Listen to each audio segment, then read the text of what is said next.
But Laura, we've got to talk about Arsenal, your Arsenal. A lot of people said, we'll see how good Arsenal are when they play the top teams. Okay, a defeat away at Man United, but a win at home to Tottenham, a win at home to Liverpool. Are you starting to maybe believe that this isn't just about coming top four now, that Arsenal really can be the team to push Man City all the way this season? You must be buzzing though, come on. Oh yeah, of course. As to whether or not they're title contenders, look, they're at the top of the table at the moment, so you have to consider them in that. I think in terms of the season as it progresses, I think Manchester City are obviously going to be the ones at some point that are going to pull away. I would love to consider Arsenal as title contenders, but I'm just going on what we see at the moment. And Manchester City are an absolute bulldozer. So, but let's focus on Arsenal just for a second. Some of these, if you were to say to us this time last season, Arsenal would be sitting at the top of the table, they'd be getting back-to-back wins with Spurs and then Liverpool, and lots of people saying, "Oh, this isn't a very strong Liverpool." Well, you can only beat what's in front of you, can you? And this is still Liverpool at the end of the day. It's still got Jurgen Klopp as their manager, and Spurs are still Spurs as well. What I love is that kind of pressure, being even top of the table and coming up against those big teams and getting into games where Liverpool are coming back into it as well, and it's going 1-1, 2-2 and all those sort of things. To have that belief and that to be regimented enough to stay in it and not let the pressure get to you, which in the past has been a big problem for that young team.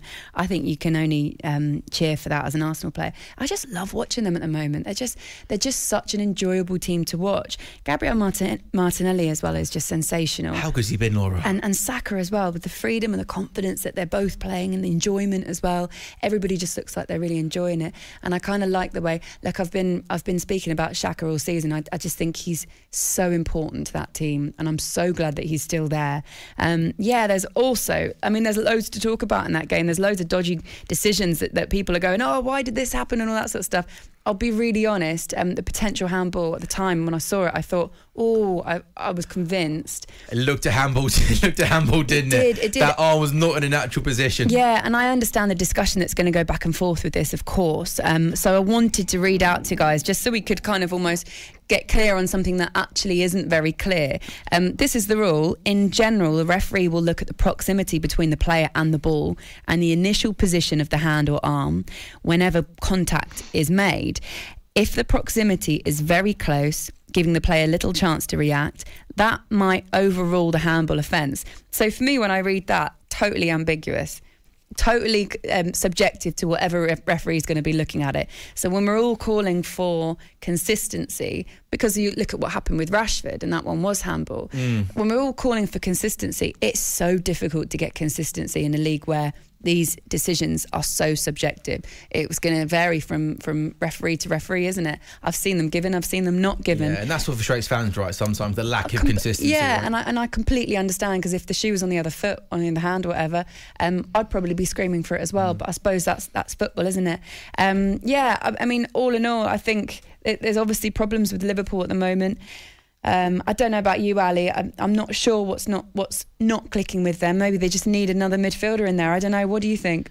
I was interested to see his team selection straight away anyway, because he went with the two, Thiago and Henderson, rather than the three, which was an interesting one. So he went more attack minded. I really enjoyed the game. The game. I thought Arsenal deserved the victory, but it was one of these games. The game could have gone either way. It was hinged on one or two calls again. You mentioned the penalty, and then you can look at the penalty that Arsenal got. But overall, I thought Arsenal was slightly the better team and deserved the victory. I thought it was a great advert for the league again. Yeah, it really was a terrific game to watch, full of talking points, which gives us plenty to talk about today. And Liverpool, listen, Liverpool are a team full of fantastic players. They're just not firing like for example, last season or perhaps the season before. But they're still a very, very good team that just haven't found their way at this moment in time. And I don't know whether teams have sussed them out or what it is, but certainly what I would say about Liverpool, the change in Liverpool, Manchester City, for example, both teams have dominated the last 3 or 4 years, 5 years, whatever it be. I think we'd agree on that.